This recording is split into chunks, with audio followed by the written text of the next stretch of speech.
Hello, welcome to Maths with EJD. In this video, I'll be talking about the Northwest Corner Rule. The Northwest Corner Rule. So let's go for this. Um, the Northwest Corner Rule is a method used in transportation problems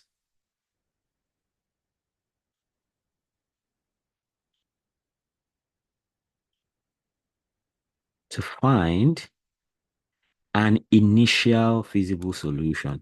An initial feasible solution for allocating supply to demand.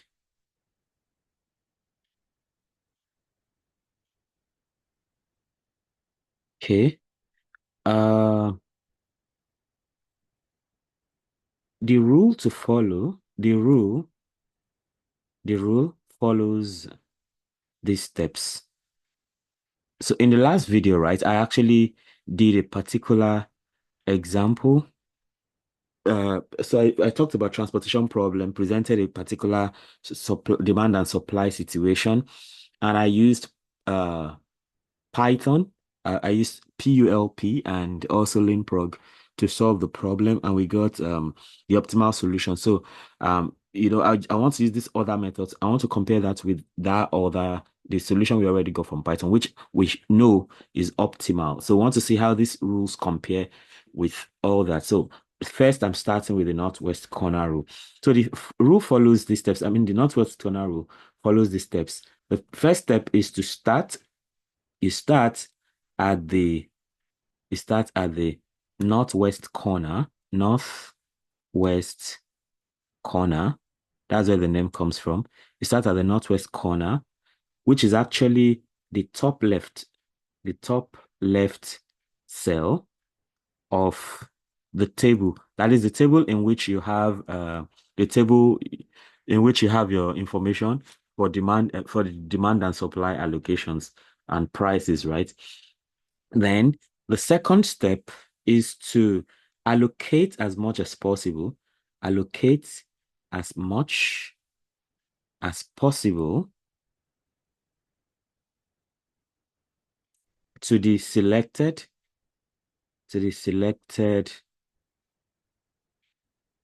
cell without without exceeding without exceeding the supply or demand for that row or column.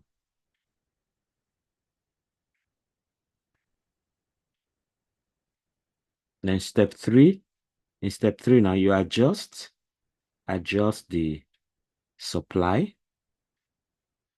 and demand, adjust the supply and demand by subtracting the adjust the supply and demand by subtracting the allocated value. Okay, the allocated value. Then step four is to move in step four, move the move to the next cell, move to the next cell in the row or column, in the row or column. Okay, that is down. You move down if supply is exhausted. You move down if supply is exhausted, or right. You move down if the supply is exhausted, or right if demand is exhausted. Okay, we are going to see that very soon. Move down if supply is exhausted, and move right if demand is exhausted. Okay, then in the final step now, you repeat. Repeat until all supply, repeat until all supply and demand are satisfied. Okay. I mean, this is a very simple step to follow. And let's go for an example that will drive home the point. So example, I'm going to use exactly the same example I used in the previous video where we already got an optimal solution. So here now we have supplier one, supplier two, and supplier three. And then we have, okay, this should rather be it. Then um we have consumer one, consumer two, and consumer three, like that. Okay, I guess it's important extend uh, to extend this, right? So that we have here, the demand, and here we have the supply. We have a supply. Okay, this should actually come this way. So here now we have the supply.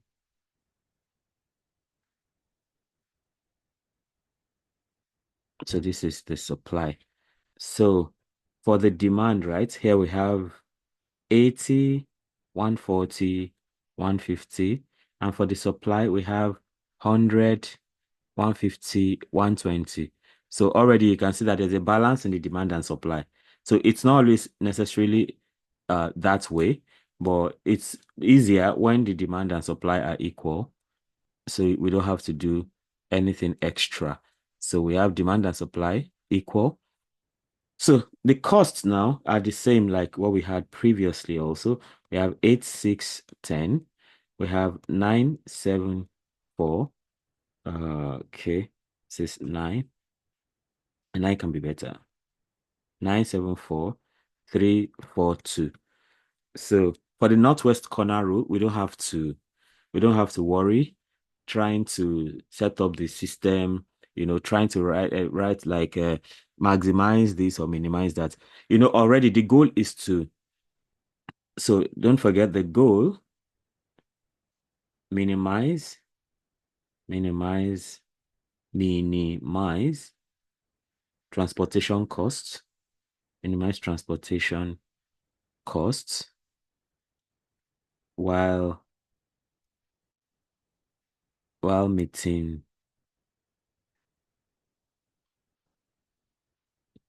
demand and supply, okay, condition, so to speak. Okay. So it means you want to make the best decisions that gives you the minimum transportation cost. So that's the table right there. So I'm just going to draw, I'm going to draw that once more. I mean, that's the table, that's the presentation. So we have 3 suppliers and 3 consumers. And then we want to use the northwest corner rule to assign supply to demand in such a way that cost is minimized using the northwest corner rule. So permit me to do that again. So let's go for the solution. The solution is in the table still. So I'm just going to do that again. S1, S2, S3, okay. And then we have C1, C2, C3, okay. And then the we have demand,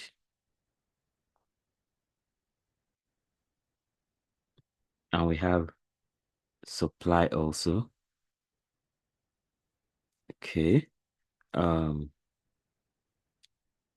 okay, I mean, because it's a working site, working thing now. So let's just leave it this way. So you have 80, 140, 150 for demand, and you have 100, 150, 120 on the supply side. And then the costs, so permit me to do this for this cost. We have 8, 6, 10. We have 9, 7, 4, and we have 3, 4, 2. So for the northwest corner rule now, if you look at the cardinal points, if you look at the cardinal point, right, this is north, this is south, this is west, this is east, and this is west. So the northwest corner is this corner up here. Okay. So that means the northwest corner from this is actually this region. So that's where the name northwest corner roof comes from. So the top left, this is it. So what the rule says is that you assign, you start from that corner, right? And you assign everything you can assign to that. So for instance, now, so the supply side can supply 100. The supply can supply 100. Okay. You can have, so the supplier can supply 100, but the consumer needs just 80. So what the Northwest Corner rule says is that, I mean, the whole of consumer one needs 80 supplies, right? So, but from supplier one to consumer one, the cost doesn't even matter this time because we are using the Northwest Corner rule. So we just follow the direction. So it means since the consumer one needs 80 and supplier one can supply 80, right?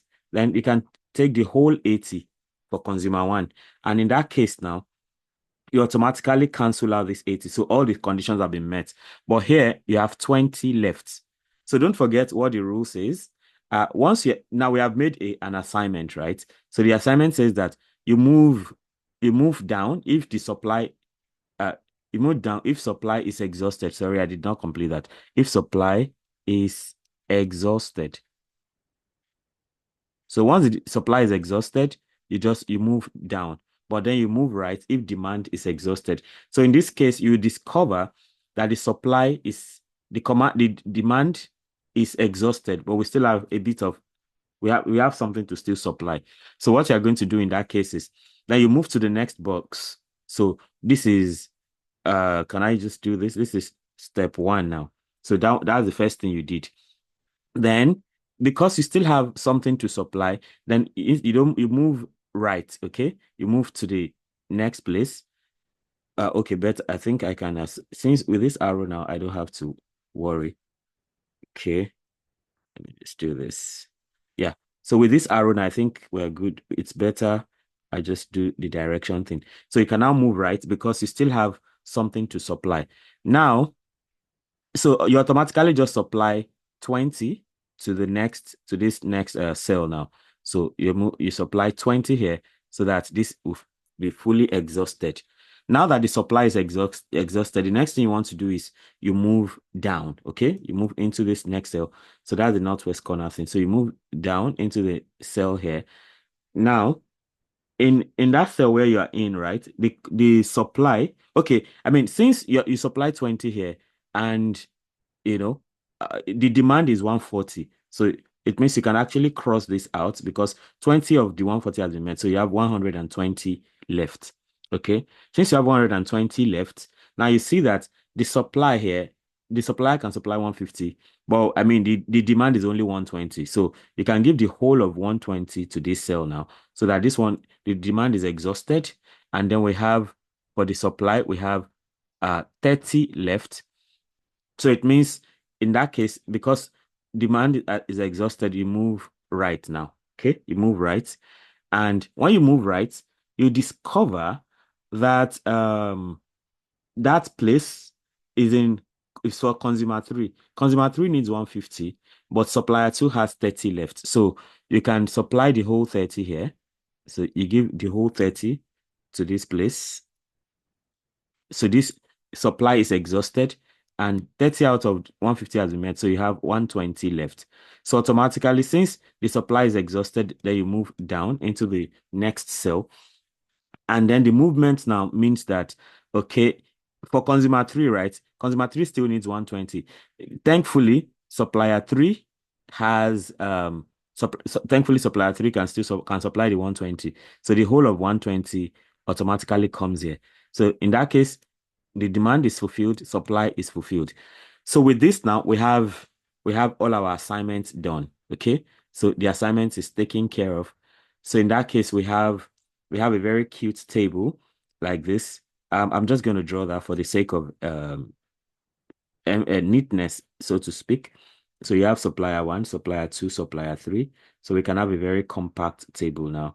Okay. So you have consumer one. Okay, let me not mice the space.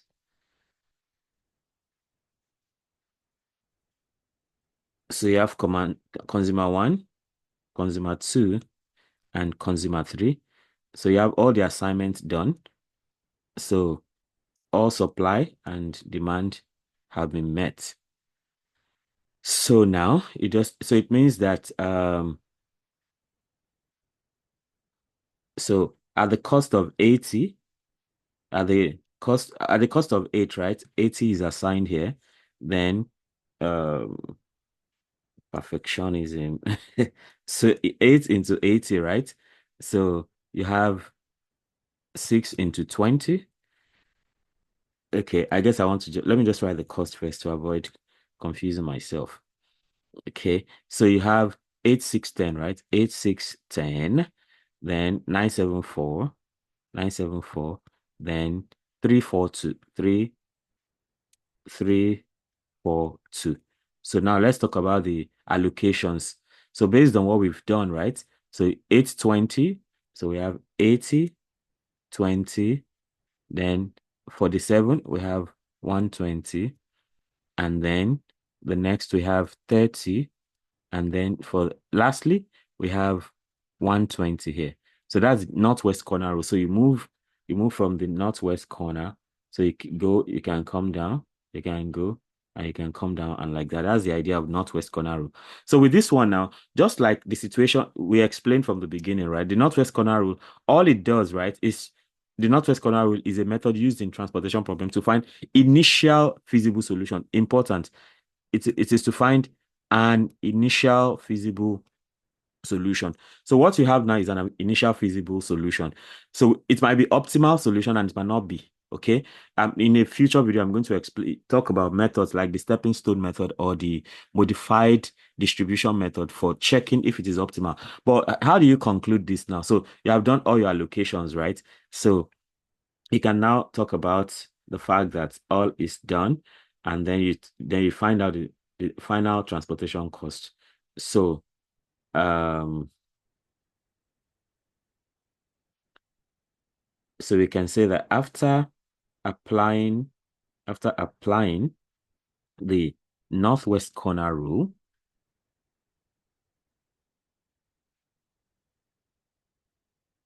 the initial feasible solution, the initial feasible solution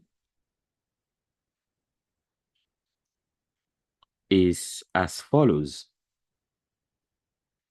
Okay, so here now, number one, supplier one.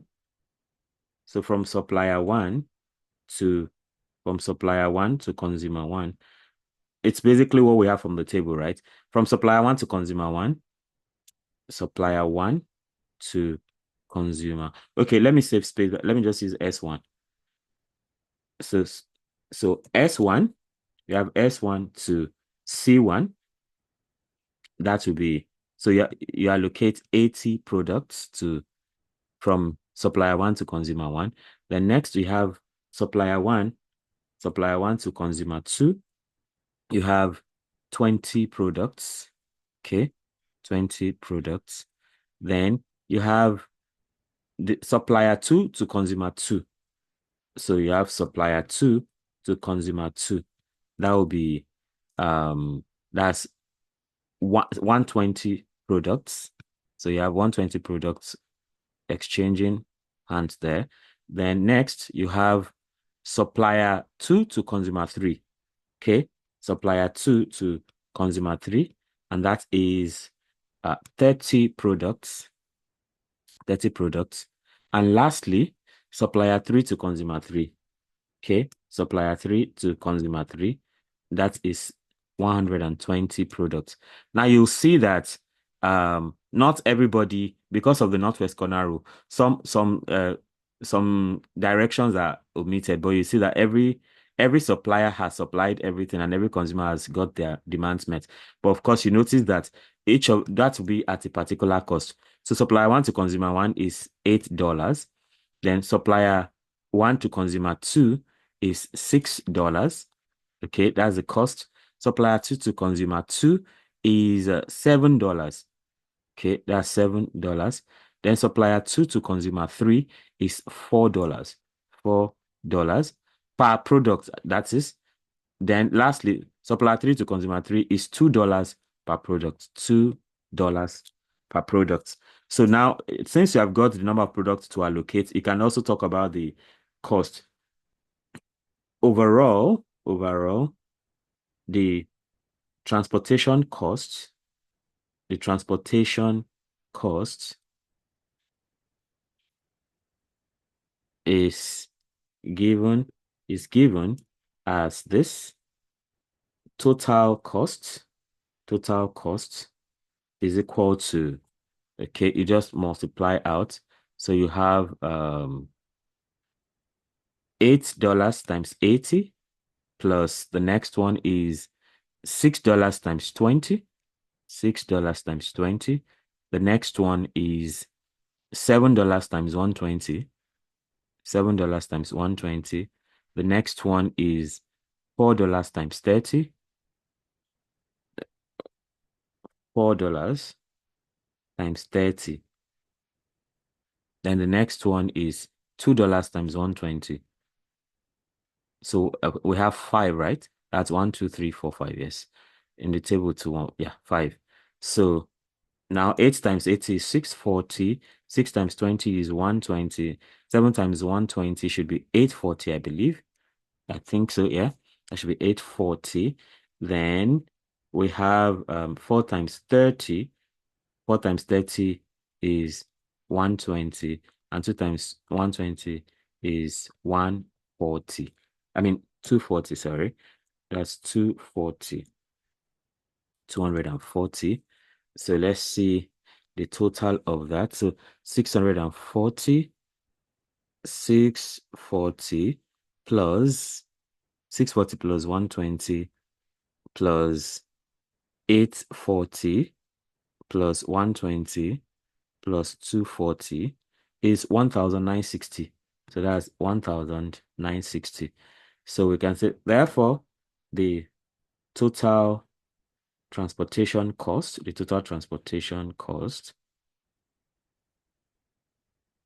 is $1,960. Okay. Now we don't know. Okay, I mean, because we have in hindsight, right? We've found the optimal solution. We discovered the optimal solution to this problem is actually $1,600, and following another kind of assignment. But this is for the northwest corner rule. This is what we get now. But there are further things you can do, right? Which I'm going to do in other videos. So, uh, so, uh to find out if, in case you did not have that hindsight that we've done before, right? You don't know, we have not solved it before, so we don't know. So to find out if the solution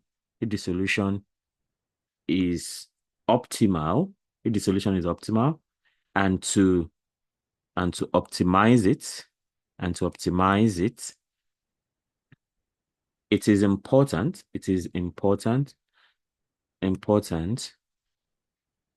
to use the modified modified distribution, that is the MODI method, or the stepping stone method. So once you get this right, already we know this solution is not optimal because we have done it before and we know what the optimal solution is. But in case you don't know, so you may want to use the modified distribution method or the stepping stone method to check if it is optimal and to now optimize it. But I'm going to treat these two methods in, so it's like in maybe 3 or 4 videos from this one. So just watch out for that. So what I've just shown you is the northwest corner rule. So if you have not subscribed to this channel, be sure to do that right away because there's so much more to still learn. Hit the notification bell to always get alerted each time a new video is released. Then comment, let me know if you want me to solve a problem or teach a topic, and then like and share so that more people can have access to this. So watch out for the least cost method in the next video. I'm going to solve the same problem using the least cost method. So we'll keep comparing with the optimal solution we got previously. And after that, I'll do the Vogel's approximation method. So until then, have a nice time. Bye.